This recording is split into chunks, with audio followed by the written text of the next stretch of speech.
I mean, I also read my namesake, Catherine Maher, was head of NPR, and, you know, she said, "We're completely unbiased. Give me a break, lady." Now let me read the NPR. NPR said, "It sounds like Chappelle is using white privilege to excuse his homophobia and transphobia."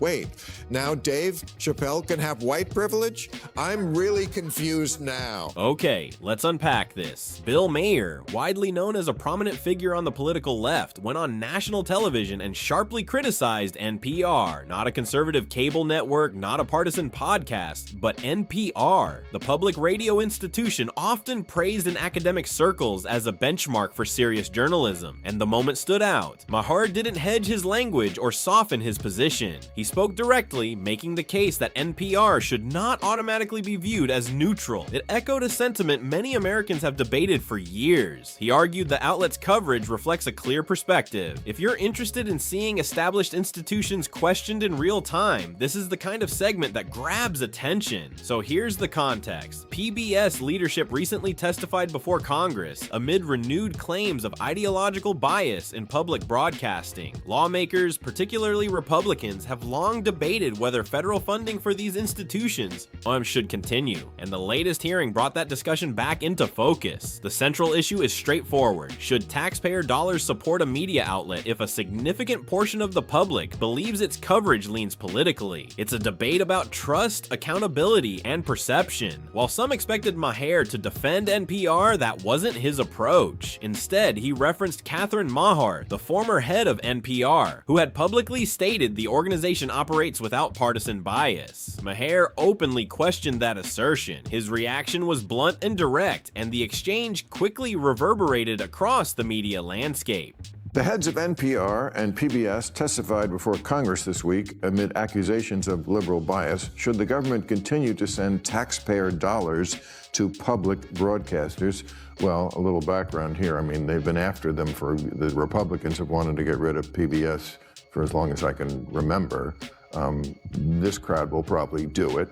I mean, I also read my namesake, Catherine Maher, was head of NPR, and, you know, she said, "We're completely unbiased. Give me a break, lady." I mean, they're crazy far left. Here's why this carries weight. When criticism comes from the opposite political side, it's usually easy to brush aside. It can be framed as partisan noise, culture war rhetoric, or frustration expressed for effect. In those cases, many people dismiss the argument before engaging with it. But when Bill Maher, someone who has spent much of his career aligned with liberal causes, questions NPR's direction, it lands differently. For many observers, that doesn't register as a standard conservative critique. It feels more like an internal challenge, and that distinction gives it added significance in the broader media debate. Maher went further by arguing that public broadcasting may no longer fit today's political environment. NPR was established during a period when Republicans and Democrats disagreed strongly but were not widely seen as existential threats to one another. In that context, a publicly funded outlet could plausibly aim to serve a broad national audience. Today, polarization is far more intense. If a large segment of the country believes a taxpayer-funded organization does not represent them fairly, its credibility becomes harder to sustain. In media, perception plays a decisive role, and once trust erodes, restoring it becomes an uphill battle. So, I mean, I think we're past the age, really, where the government, first of all, why do we need to subsidize? Why can't we have outlets like this? And we're so polarized. These outlets became popular at a time when Republicans and Democrats didn't hate each other and weren't at each other's throats and didn't think each other was an existential threat. In that world, you can't have places like this, I think, anymore. They have to be private. Now here's where the discussion takes a more concrete turn. Maher's critique wasn't presented as abstract theory. He referenced a specific example. When Dave Chappelle released his widely debated comedy special a few years ago, the one that sparked intense reactions online, Maher highlighted how NPR covered the controversy. He noted that many critics, including commentary carried by NPR, responded sharply to the special. On review aggregation sites, it received a score in the low 40s from professional critics, a number that suggested a disappointing reception. On the surface, surface, that kind of rating signals a clear verdict from the critical community, but Maher emphasized the contrast. Audience scores told a very different story. Viewers who watched the special themselves rated it far higher, with approval numbers in the mid-90s. That's not a minor discrepancy, it represents a substantial gap between critical assessment and public response, and Maher used it to illustrate his broader argument about perception and media framing. I'm going to read some of these reviews. I'm just going to read this one from NPR. It's because the reviews from the critics so at variance with the audience. Rotten Tomatoes, that's a amalgam of reviews. I think in this case 7. His special got a 43%.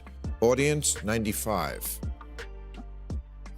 Says a lot about the differentiation between real people and the... And Maher's argument was that this kind of gap reveals something deeper about media positioning. In his view, the issue wasn't simply disagreement over comedy. He suggested that coverage appeared less focused on reflecting broad audience reaction and more centered on elevating certain critical perspectives. Maher argued that the emphasis seemed to fall heavily on cultural commentators and activist critics, while comparatively less attention was given to the strong audience approval numbers. For him, that imbalance raised questions about whether the reporting reflected public sentiment or prioritized particular viewpoints. He framed it as an example of editorial selection shaping the overall narrative. According to Maher, this approach resembles curation rather than straightforward reporting. He suggested that highlighting some reactions while minimizing others can influence how a story is perceived, and he made it clear that he believes audiences are increasingly aware of that dynamic. He then referenced an NPR review of Chappelle's special that drew significant attention. In that piece, the reviewer argued that Chappelle's material reflected privilege and criticized elements of the special as harmful. Maher presented that excerpt as a further evidence of what he sees as a widening divide between critics and large segments of the audience.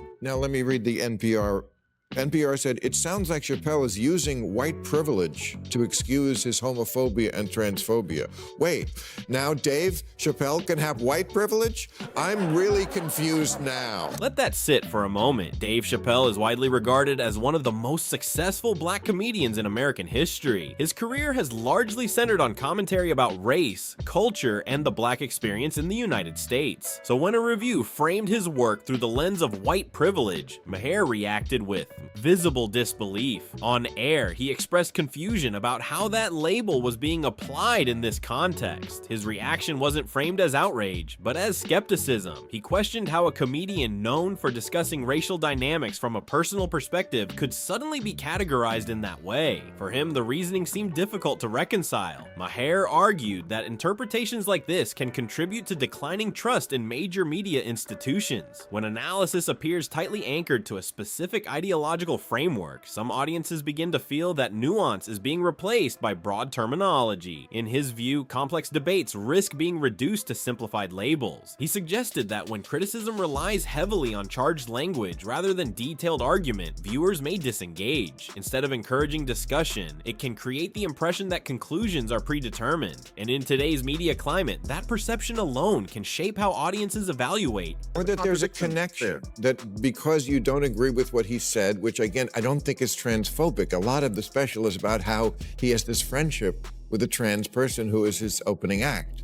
But many viewers argue that audiences are more perceptive than legacy institutions sometimes assume. Maher suggested that people recognize patterns in coverage, even if outlets do not openly acknowledge them. In his view, that growing awareness plays a role in the broader debate about public broadcasting. He has said his concerns about NPR are not rooted in the belief that conservative networks are inherently superior. He has openly acknowledged that outlets like Fox News and MSNBC reflect their own perspectives. The distinction, as he frames it, is about transparency. Those channels are widely understood to present commentary from a particular ideological angle. Viewers generally know what kind of analysis they will encounter when tuning into those networks. Expectations are set in advance. Maher argues that NPR presents itself differently, emphasizing neutrality and public service while also receiving taxpayer funding from citizens across the political spectrum. For him, that combination raises questions about whether the current model aligns with today's expectations for clarity and institutional positioning. I think Yuri Berliner, ex-NPR employer, his piece this week, where he said that they should just let go of the funding. I love NPR. I listen to NPR almost every day, have since 1975, when my parents used to play it in our Chevrolet Caprice when I was like 9 years old. I love it for its point of view, but since 2020, it has no longer been general. I remember in 2021, my then 9-year-old asked me, and of course she has no sense of context, I don't pump her full of things like this. She said from the back seat, in a very different car, she said, "Daddy, why is it that NPR is always playing the same thing?" And I said, "What do you mean the same thing?" And I swear she said, now she doesn't have a vocabulary, but she said, "It's always about how somebody can't do something." That, in Maher's view, is the central contradiction. He argues that if a media organization reflects a particular perspective, it should be transparent about it. For him, the issue is less about ideology and more about clarity and how an outlet presents itself to the public. Maher has suggested that moving NPR away from public funding would not silence it or reduce its influence. He does not argue that it should disappear. Instead, he frames privatization as a structural change that would separate taxpayer support from editorial positioning. In his telling, once independent of federal funding, NPR could operate without the expectation of representing every viewpoint equally. It could define its identity more openly, without the burden of being perceived as speaking on behalf of the entire political spectrum. Maher contends that such transparency might actually strengthen credibility. When audiences clearly understand where an outlet stands, expectations become aligned with content, and trust can be built on openness rather than on claims of neutrality. Or Latinx. I don't have any problem with Latinx, but it doesn't seem to be making any inroads into the communities where most Latinx people live. And so you have this sort of educated dialect way of thinking. And that's the case here, where all of these people, I think, to get back to this simplicity idea, they see that Dave Chappelle is a comedian. There are layers of wit and irony and attitude going on. And instead, we're told to just read it as if it was the Three Bears. And we're being told that that's sophisticated, when really that means that these people who are, so annoyed that anybody says some words or expresses some ideas are saying that most of America aren't sophisticated. And yet, last time I checked, they were arguing on the basis of disempowered people. One of Maher's panel guests added another layer to the discussion. He argued that certain forms of modern activism prioritize visibility over tangible outcomes. In his view, the emphasis is often on appearing to take a moral stand rather than on producing measurable results. That dynamic, he suggested, helps explain why some controversies receive intense attention even when they have limited direct impact on most people's daily lives. According to that argument, the focus can shift toward optics, being seen as aligned with the right side of a debate, instead of engaging with the complexity of the issue itself. Public positioning, social media engagement, and symbolic gestures can sometimes overshadow substantive problem solving. The claim is not that concerns are fabricated, but that the performance surrounding them can become the dominant feature. When Dave Chappelle's jokes about the trans community drew criticism, the most visible responses often came from media commentary, advocacy groups, and online activists. At the same time, members of the affected community expressed a range of views that did not always fit neatly into headline narratives. That nuance, however, is less likely to drive traffic or sustain outrage cycles. Maher argues that this pattern reflects a broader media tendency to elevate certain frames over others. In his telling, outlets like NPR are not only reporting events, but also shaping how those events are interpreted. He believes editorial choices determine which perspectives are amplified and which receive less attention. For Maher, that distinction matters, especially when public funding is involved. He contends that when taxpayer-supported institutions are perceived as curating narratives rather than simply reporting them, skepticism naturally increases. And that's what she was getting at, was that I wouldn't have said that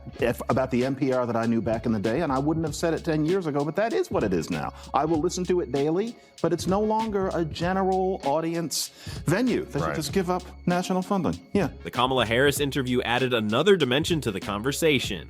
Editing interviews is standard practice across media. Segments are trimmed for time, pauses are removed, and off-topic remarks are often cut. That process alone isn't controversial. However, leaked footage led some critics to argue that NPR's edits went further than routine adjustments. According to those critics, certain answers were reorganized in ways that changed how Harris's responses were perceived. At that stage, Maher suggested the issue shifts from simple cleanup to presentation. When edits alter tone or or sequence, audiences may question whether clarity or interpretation is being prioritized. And once that perception forms, trust becomes part of the story. For Maher, the broader critique extends beyond a single comedian, interview, or outlet. He frames it as a structural question. Can publicly funded media realistically maintain universal credibility in a highly polarized environment? When claims of objectivity collide with accusations of ideological framing, sustainability becomes part of the debate. Public confidence in major media institutions has declined in recent years, and more viewers are exploring independent platforms that present themselves as more transparent about perspective. Maher argues that moments like this accelerate that shift, particularly when criticism comes from someone often associated with the same ideological space as the outlet in question. He has also clarified that his position is not about eliminating NPR. Instead, he calls for structural clarity. In his view, separating public funding from editorial positioning could reduce friction. Greater transparency about perspective, he suggests, might ultimately strengthen credibility. At its core, the discussion revolves around honesty and expectation. In a media landscape shaped by strong opinions and rapid cycles, audiences increasingly want consistency between how outlets describe themselves and how they operate. So where do you land? Has NPR drifted too far from its stated mission, or is Maher overstating the issue? Share your thoughts below. And if you've stayed with this conversation, consider subscribing and turning on notifications. More discussions like this are ahead. Thanks for watching, and we'll see you next time.